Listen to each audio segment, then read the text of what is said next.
Hello everybody and welcome to this Train Sim World 4 news video.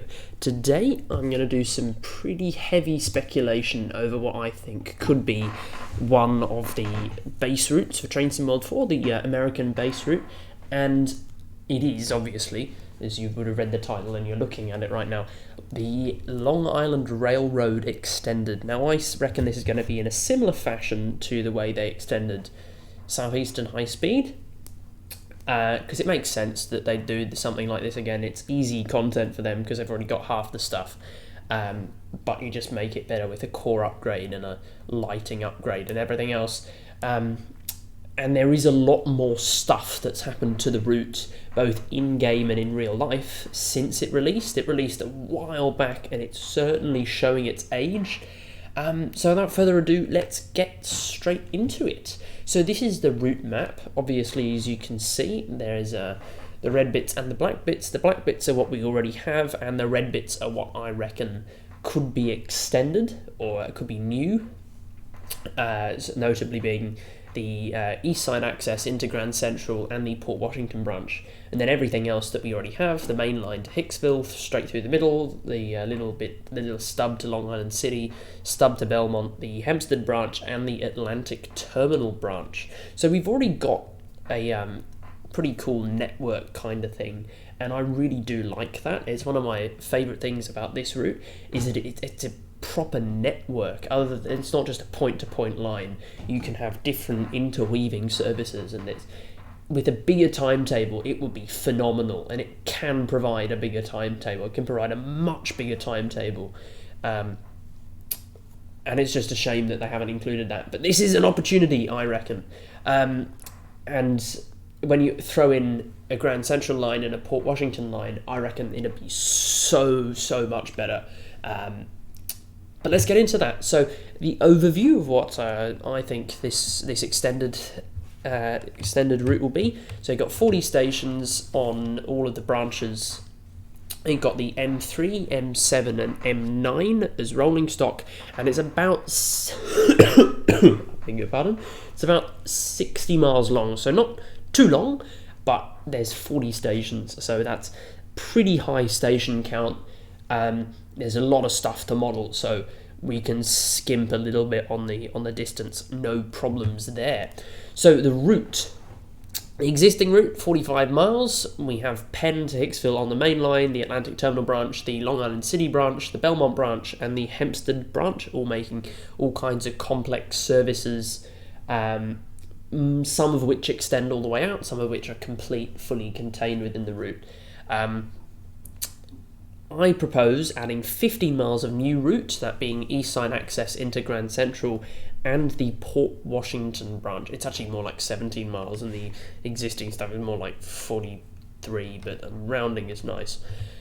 Now, Grand Central, so this is, on the left is a picture of Madison Station when it was being constructed. So it was actually only opened in January of this year, so very recent infrastructure modification. It was delivered as part of the East Side Access scheme, which basically the whole point was to bring Long Island Railroad into Grand Central so you can get better connections with Metro North, better connections with the subway, to decrease crowding in Penn Station, increase the amount of trains they could run into New York, and then also make capacity for a potential West Side Access or Penn access, whatever it is, with the New Haven line coming through the Amtrak lines into Penn Station in the future. So there's a load of benefits that it delivers. It was a fucking expensive project and it took forever, and it's only 2 miles long, but fantastically grand station, a good connection, a worthy connection, and I reckon worthy of its own little thing, because there's not too much to model really. It's a tunnel and a station. There's no real scenery that has to go in apart from the changes at Sunnyside Yard. There are quite a few changes at Sunnyside Yard. In terms of platforms, there's 4 islands for 8 platforms in total. Similar to Grand Central, there's 2 levels, so there's 2 island platforms and on one level and 2 below, but they're arranged on top of each other, but not next to each other. So there's one cavern with one island above the other island, and then a concourse cavern in the middle, and then another cavern on the other side. So certainly an interesting platform arrangement, but one that I think would work really quite well in Train Sim World if they can get all of the linking passages together, which, based on the Bakerloo line, perhaps not. So yeah, this is the connection from Sunnyside Yard to Grand Central Madison, so perfectly reasonable. I reckon that this could be done, no problems at all. Port Washington branch, so this is 13 stations, so a little bit more substantial, and we're going from Woodside to Port Washington. It's 15 miles, it's fully electrified, and all the services are run with M7s, I believe, although they could be M3s or M9s, but no diesel service, so lots of scope to have all of the correct trains, and I'll explore that a bit later on. But I think this would be great because we currently have the Port Washington branch services, but only from one station, from Penn to Woodside, and then obviously you're kicked out of the cab and the train continues down the non-existent path towards Port Washington. Now, I reckon the inclusion of this would just make the line more fun. You know, you got another service pattern, and it's very different to the main line.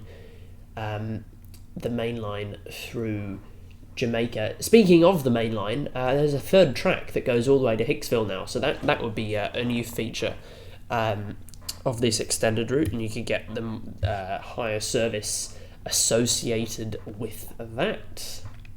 So I'll talk about rolling stock now. Obviously there's the existing rolling stock, there's the M3, which came out as a DLC for the original route. I quite like it. There's a little bit of bugs here and there, but as we saw with the Class 365, I reckon this would be rolled in to a new pack.